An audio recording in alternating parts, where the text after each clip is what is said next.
You know, there's another part of the problem of the growth of government, and that has to do with a lot of demagoguery about the sources of income, and which gives rise to these the political incentives for redistribution of income.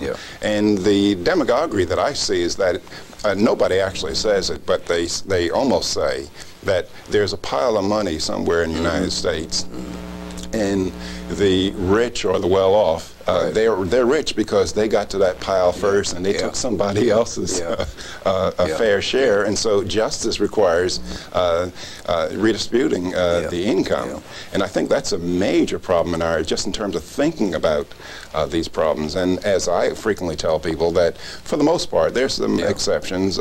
Those who have money, those who are wealthy, they became so, at least in a free society, by pleasing their fellow man, by serving their fellow man. And you hear the statement that, well, those who are wealthy, they should give something back to society. I think that is nonsense. They've already given something. Right, exactly. Now, it's the social parasites or the thieves that should give something back because they've taken and they haven't given anything. And so I spend, at least on when I go around the country lecturing, I spend a lot of time talking about the demagoguery about the sources of income.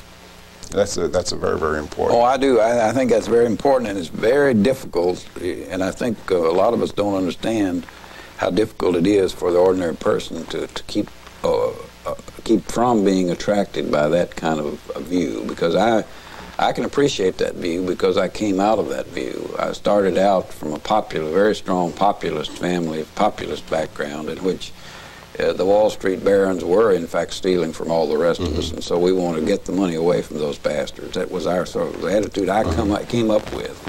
And you sort of naturally come into the view, and this is where I think those of us who teach economics, and a lot of economists anyway, get we get attracted by the complexities of economic ideas and fool around on the blackboard and computers and so forth.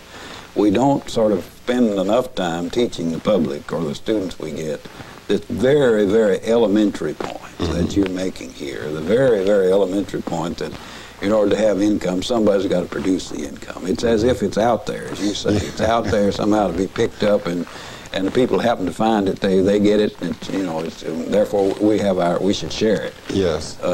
If we could get that very simple point across, we would have long since made more than our contribution. But it's very difficult to do. It's very difficult for the ordinary person to somehow accept the sort of fact that in order to generate product or value, it has to be done by somebody. And in order to do that, in order to get rich, you have to provide something that somebody will buy.